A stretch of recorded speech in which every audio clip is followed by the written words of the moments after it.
안녕하세요. 어, 히캄 힌돌 TV 말씀 나눔의 강사 김성호입니다. 오늘은 종교개혁에 대한 이야기를 좀 해보고자 해요.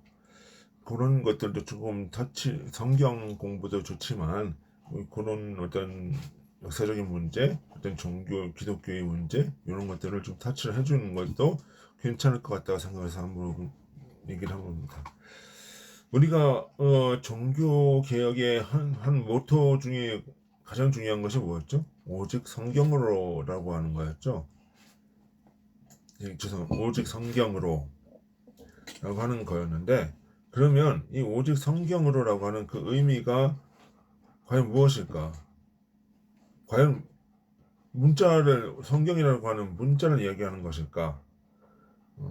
라는 거죠.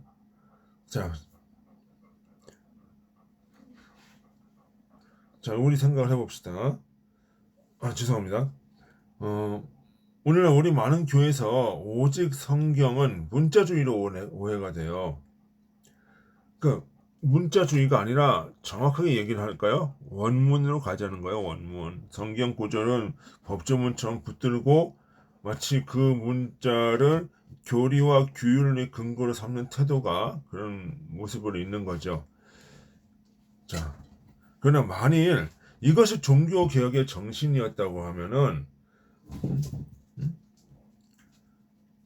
루터의 저항도, 성경 번역도, 유럽 문명의 전환도 애초에 불가능했을 것이다 라고 하는 거죠. 부분이죠. 오히려 종교개혁의 역사는 성경은 문자가 아니라 양심으로 봐야 된다 라고 하는 것에 우리 초점을 맞춰줘야 된다는 거예요. 그 성경으로 라고 했을 때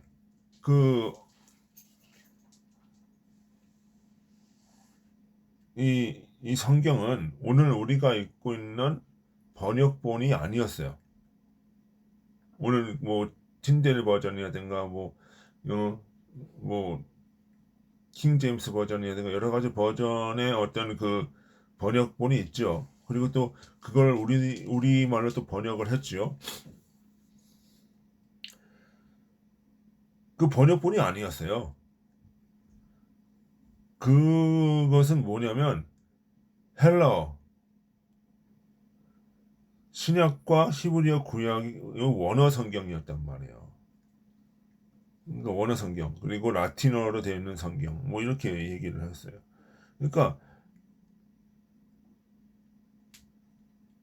그 왜 그러면 당시 그 유럽 교회가 사용했던 것은 라틴어 성경 불가타역이라고 하죠.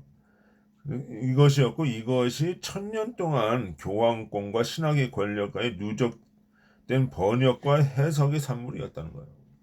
이게 뭐냐면 성경 원어를 봤던 것이 아니라 성경 원어를 불가타역, 그 라틴어로 번역을 하고 이 번역을 누가 해요? 교황청과 이런 사람들이 했단 말이에요. 그러니까 교황청의 교리대로 성경을 해석을 하는 거죠. 그러니까 그러니까 르네상스 인문주의자들 근데 이게 지금 이런 천년 동안의 구조가 계속 내려오다가 르네상스 시대가 들어오면서 그리스 로마의 원전을 보고 싶어 했단 말이에요. 성경도 사실은 그런 그 헬라의 어로 쓰여진 문학적 요소들이 있지요. 그러니까 이제는 헬라 원본을 보자 이렇게 본 거예요. 그, 그 오직 성경으로라고 했을 때 그 성서는 바로 무엇이냐? 헬라어 원본 이거였단 말이에요. 그렇게 봐야 돼요. 그래서 그것은 에스폰테스 원천으로라고 표현을 한 거예요.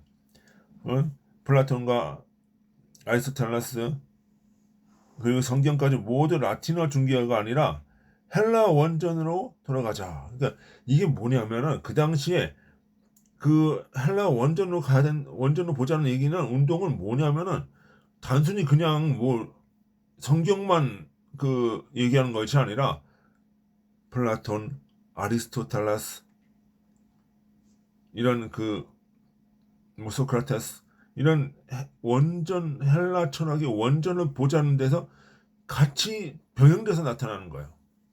왜? 헬라 철학을 좀 이해를 해야 신약 성경을 좀 이해할 수 있거든요. 왜? 바울이 뭐예요? 헬라어로 썼으니까. 헬라의 철학을 응용을 했으니까. 응? 그런 거거든요.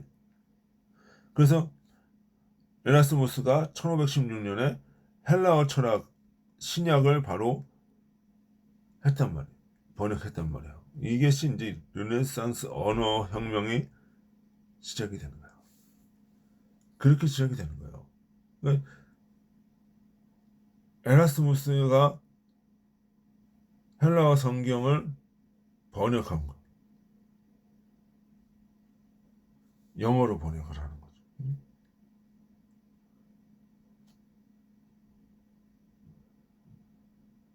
그러면서 기존의 그 라틴어 성경에 그 잘못된 오류들이 막 들어가기 시작을 하는 거예요. 야, 그러면 우리가 이제는 이게 잘못 알고 있었구나. 원어를 보니까 그동안의 번역이 잘못된 것이 많이 있네? 우리는 원어로 봐야 되겠다. 그거예요. 이 원어로 봐야 정확한 거는 이해를 하겠다.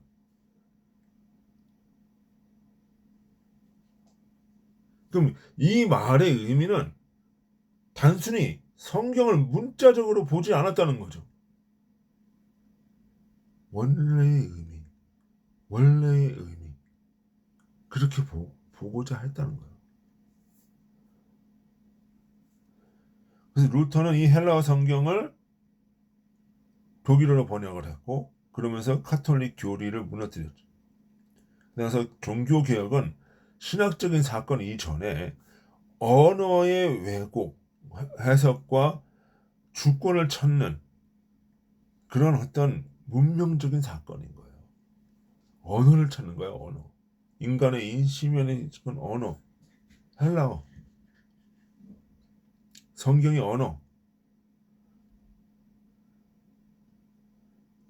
헬라어는 법과 제도의 언어가 아니라 의미와의 관계였어요. 그러니까 헬라어 메타노미아는 마음의 방향 전환 이렇게 얘기했고 피스토스. 그러니까 메타노미아는 뭐예요? 내가 정신적인 거예요. 마음이에요. 방향이 바뀌는 거. 이걸 얘기를 했단 말이에요. 감각적인 것에서 영적인 것으로 바뀌는 거. 그러면 이 언어라고 하는 것도 감각적인 언어와 영적인 언어가 따로 있다는 거죠. 이 체계를 인식하기 시작하는 거죠. 피스토스 신뢰, 응? 디카이노메, 디카이노멘, 그 관계 속의 의. 그러나 라틴어로 이것이 번역되는 순간 회개는 고해의 속죄로, 믿음은 교리 동의로, 의는 공로의 개선. 이게 원래는 그런 개념이 아니었다는 거예요. 응? 믿습니까? 그러면 예, 동의합니다. 믿습니다. 그러면 너 구원받았어. 이렇게 되는 것이 아니라는 거지. 응? 그 삶은 내 삶이 되는 거고. 응? 회개는 뭐야? 마음의 방향 전환이라는 거죠. 이게 뭐예요? 근데 그 라틴어로 전환되면서 회개하면 고해성사로 바뀌는 거야. 응? 이 차이는 단순한 번역의 차이가 아니라 세계관의 차이가 바뀌어진 거예요. 단순히 그냥 문명사적인 전환인 거야, 이거는. 헬라어는 속사람의 언어고 라틴어는 제도와 권력의 언어다. 이게 뭐냐면 헬라어는 내면은 이야기를 해요. 내면의 방향 전환, 영적인 의미 이런 걸 얘기하는데 라틴어는 뭐예요? 그냥 감각의 언어, 권력의 언어, 힘의 언어 뭐 그런 거예요. 이 언어를 가지고 라틴어를 가지고 누가 이 조작을 해야 돼요? 교황청.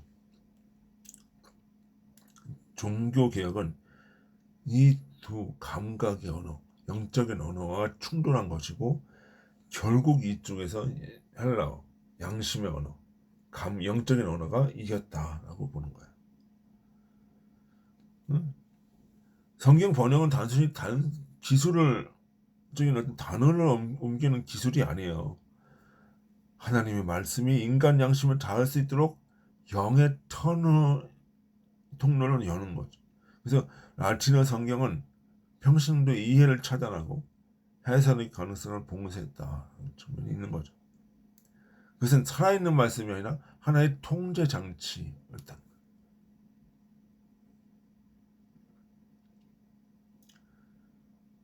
루터의 독일어 성경 그리고 에라스무스의 성경 번역은 이러한 벽을 허무는 거죠.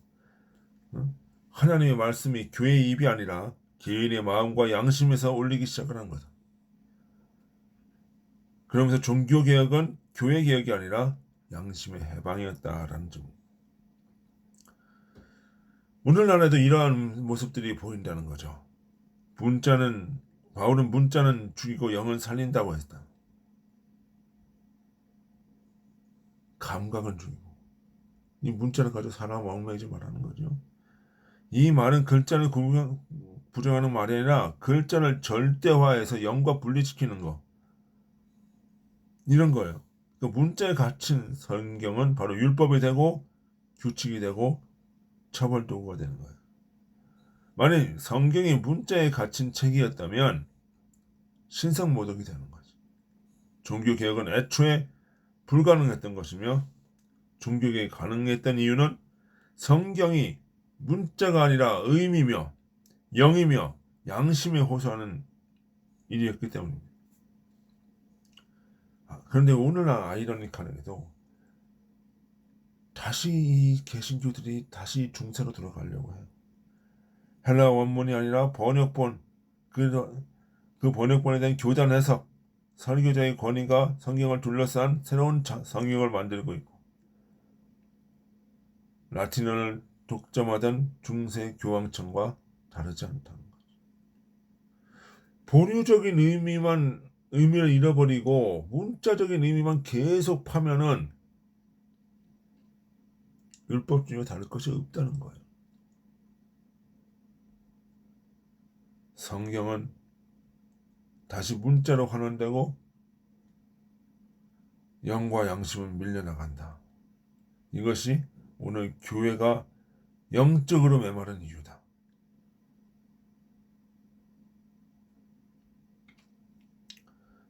종교개혁의 역사는 이렇게 말합니다.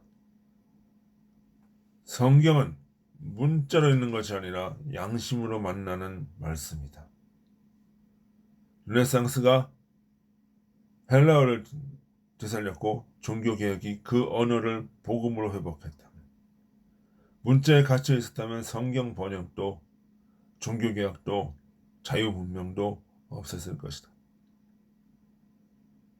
지금 우리가 회복해야 할 것은 성경 안에 글자가 아니라 그 안에 흐르는 영과 의미 그리고 인간의 양심이 되어야 하는 것입니다. 예, 여기까지 하겠습니다. 수고하셨습니다. 은혜가 되셨다면 좋아요와 구독 부탁드립니다. 수고하셨습니다. 안녕히 계십시오.